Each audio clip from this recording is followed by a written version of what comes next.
No one would have believed in the last years of the 19th century that this world was being watched keenly and closely by intelligences greater than man's and yet as mortal as his own. That as men busied themselves about their various concerns, they were scrutinized and studied, perhaps almost as narrowly as a man with a microscope might scrutinize the transient creatures that swarm and multiply in a drop of water. With infinite complacency, men went to and fro over this globe, about their little affairs, serene in their assurance of their empire over matter. It is possible that the infusoria under the microscope do the same. No one gave a thought to the older worlds of space as sources of human danger, or thought of them only to dismiss the idea of life upon them as impossible or improbable. It is curious to recall some of the mental habits of those departed days. At most, terrestrial men fancied there might be other men upon Mars,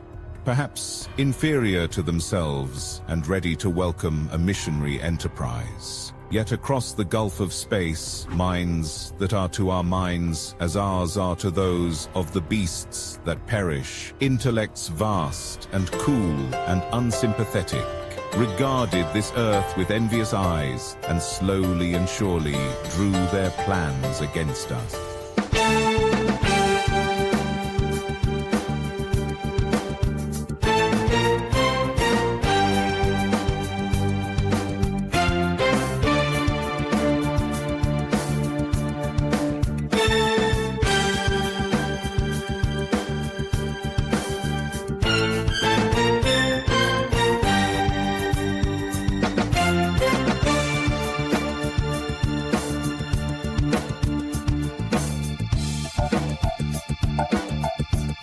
During the opposition of 1894, a great light was seen on the illuminated part of the disk.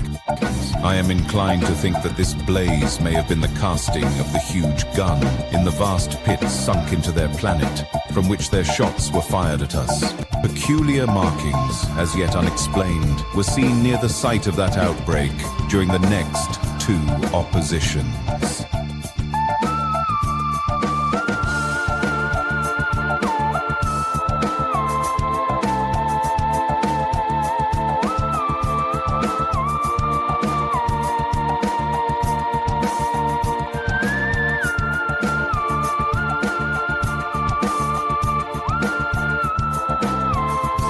As Mars approached opposition, Lavelle of Java set the wires of the astronomical exchange palpitating.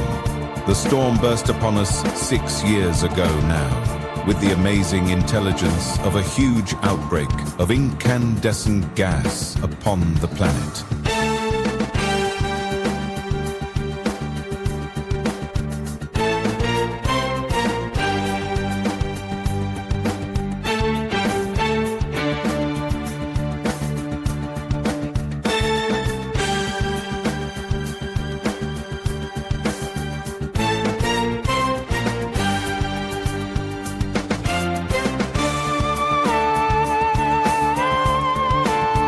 And the spectroscope, to which he had at once resorted, indicated a mass of flaming gas, chiefly hydrogen, moving with an enormous velocity towards this Earth.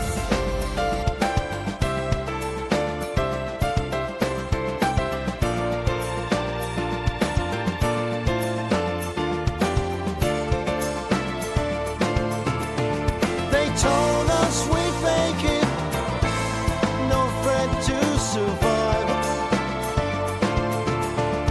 Silence was broken by Martian arrival. 1 in a billion, that's what he said.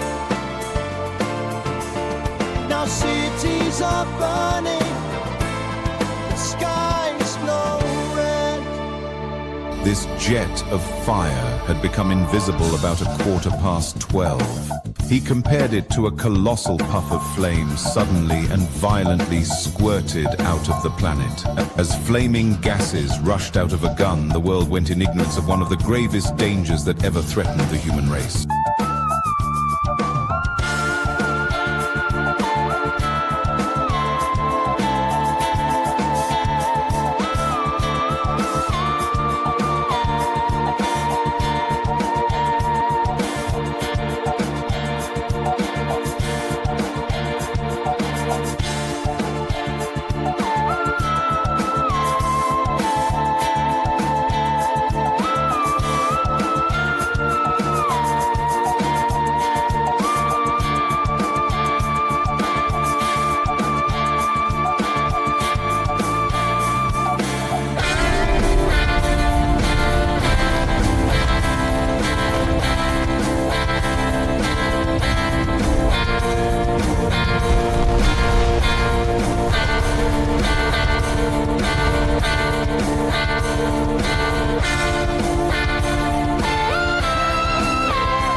cities are burning, the sky's no red.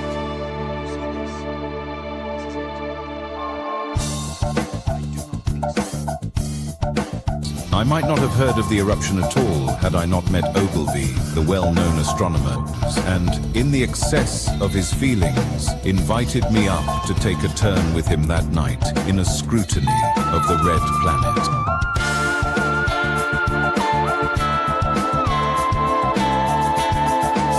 That night, too, there was another jetting out of gas from the distant planet. I saw it, a reddish flash at the edge, but Ogilvy exclaimed at the streamer of gas that came out towards us. He was full of speculation that night about the condition of Mars, and scoffed at the vulgar idea of its having inhabitants who were signaling us. And the world went in ignorance of one of the gravest dangers that ever threatened the human race. They told us we'd make it, no threat to survival. But silence was broken by Martian arrival. 1 in a million, that's what he said.